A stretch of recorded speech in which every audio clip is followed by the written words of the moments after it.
Hi friends, welcome to my channel. तो friends, आज आम बनइबा ढाबा स्टाइल छोले। तो सेटा आम आज घरे बनइबा। तो घरे एमती गोटे थर ट्राए करेंगे, ढाबारू छोले कि खाइबा ही भूली जाए। तो चलते प्रोसेस स्टार्ट करिया। तो मुझे गोटे पियाज गोटे तेजपत्र काटिक नहीं भाजी नहीं सरू सरू करके गोटे ही बड़ पियाज नहीं। तो यहाँ मोर अदा रसुण पेस्ट माने अदा रसुण आउ टमाटो। तो भिडियो बहुत लंग हो मसला बाटला बेले आ देखनी, केवल गोटे बड़ पियाज ताको काटिक नहीं भाजीदेवे। आउ से अदा रसुण गोटे टमाटो ताको पेस्ट करके देदेबा। तो आप चाहिए भी ये गोटा गरम मसला ऐड करेंगे, जमीक डालचीनी गुजराती ये सब भी ऐड करेंगे। तो एमती नॉर्मल आम यहाँ बनइबा।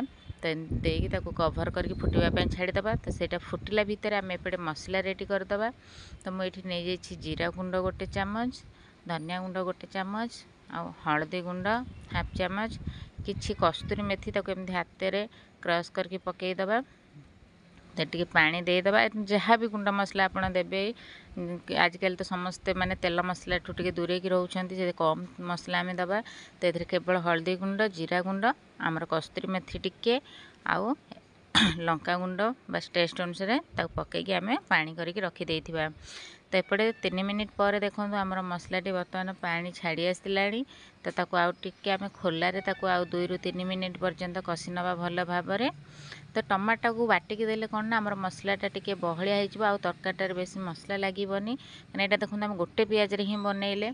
तो यहाँ आम टमाटो फमाटो सब बाटिकी देदेबा, एमती टिके बहलिया हो मसलाटी। तो ये भल कषि सारापर आम जो मसला सब पानी करके रखी थे सेटा को देदेबा। आप चाहिए से चिकेन मसला गरम मसला ऐड करेंगे, कहीं मुझे सब ये यूज करनी कहीं लास्ट रे खाली गरम मसला पकेबा बस। तो जिते तेल कम करेंगे सेते भल। तो ये मुझे नहीं गली गोटे चामच दही। तो मेन तार है दहीटा मसला रे दहीटा पकेबे, तार भल फ्लेवर आसे आ भल टेस्ट आसे। तो ये गोटे चामच दही नहीं सांगे सांगे ही मिसई देबे। तो ये मसलाटा को भल भाव आउ 2 ରୁ 3 मिनिट पर्यंत कषिबा, मीडियम आंच रे कषिबे। तो ये देखो आम मसलार बर्तमान तेल आ पानी भल भाव छाड़गला। तो एमती हेल्ले जानवे आम मसलाटी परफेक्ट हो आसला। तो आम ये जो सीझे थे छोले, से छोलेर पानी को वेस्ट न करके सही पानी ही दे कषिबा, जमा भी नॉर्मल पानी दबानी। तो मुझे ये छोलेरू पानी नहीं गली किसी अल्प। तो पानी देकी आउ 2 ରୁ 3 मिनिट पर्यंत कषि नवा, कहीं आम ये गुंड मसला पकईचे। तो गुंड मसलार कंचा स्मेल गला पर्यंत कषिबा। तो ये देखो आम परफेक्ट ये मसलाटी हो गला। तब आम जो छोले सीझे रखी थे से छोले को बतुरे देवा। नॉर्मल रात में बतुरे देते सका उठिकी 2 ରୁ 3टा सीटी देदेवे, बस टे सीझला देदेबा। तो ये सीझा छोले सब आनिकी दे दूँ मसला। तो एमती करके सब छोले को से मसला पकाता। ये आलू जमा भी यूज करवानी, केवल यहाँ छोले। तो यहाँ आप पूरी सहित खाईपारे, परोटा सहित खाईपारे, छोले बटुरे अच्छी बटुरे करके खाईपारे। तो यहाँ जो थी भी खाइबे टेस्ट लगे, कि भात से खास लगे जब साइड्रे भी तरकारी भाया नहीं पारे। कि रुटी आ परोटा सहित पूरी सहित यहाँ बहुत बढ़िया जमे। तो ताको भल भाव सब छोले को मसला सहित भल भाव गोलैदबा। भल भाव गोलैदबा।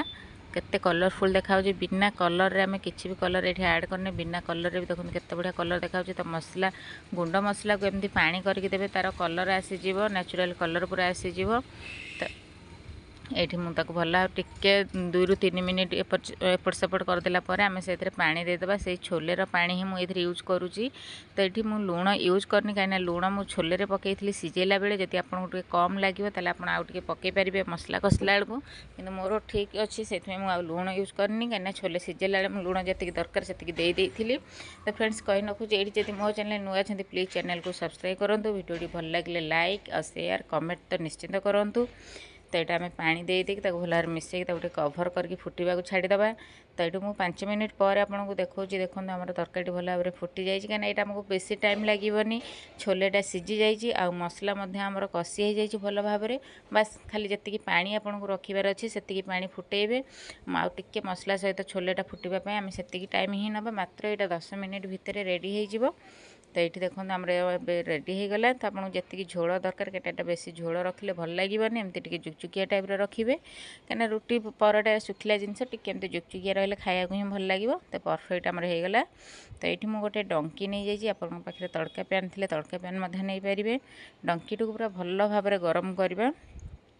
तो से तेल नहीं जाऊँ अल्प हाफ चामच रु भी कम तेल अल्प टिके नहीं जाइए तेल टी भल भाव गरम हो सारे से आम देदेबा बटर कहीं बटरटा डायरेक्ट डंकी देले पोड़ीज तो आम बटर ये हाफ चामच नहीं जावा से तेल भल भाव गरम हो से ही बटरटा पकेबे तो बटर हाफ चामच नहीं जाए से तीखा लाल लंका गुंड हाफ चामच कहीं आम से लंका गुंड यूज करुचे तो यहाँ केवल कलर पाई तो तीखा लाल लंका गुंड नहीं कि टिके एपट सेपट कर गरम तो थी आणिकी छोले माने से डंकी सह पूरा छोले देदेवे आपर किसी आम बटर एमती ऊपर पकईदबा तो देखा जाऊँ ना ढाबा स्टाइल भाया छोले तो एमती घरे निश्चिंत ट्राए करूँ देखो ये मुझे लास्ट रे गरम मसला पकई नी से तो लास्ट रे टिके गरम मसला देली ताको आउ 2 मिनिट पाखापाखि आम कभर कर रखीदा कहीं बटरटा टिके मेल्ट हम आ गरम मसला तार फ्लेवर छाड़ तो ताको 2 ରୁ 3 मिनिट कभर कर रखीदा तो 2 ରୁ 3 मिनिट पर देखो केते बढ़िया आमर पूरा जी आमको झोल दरकार से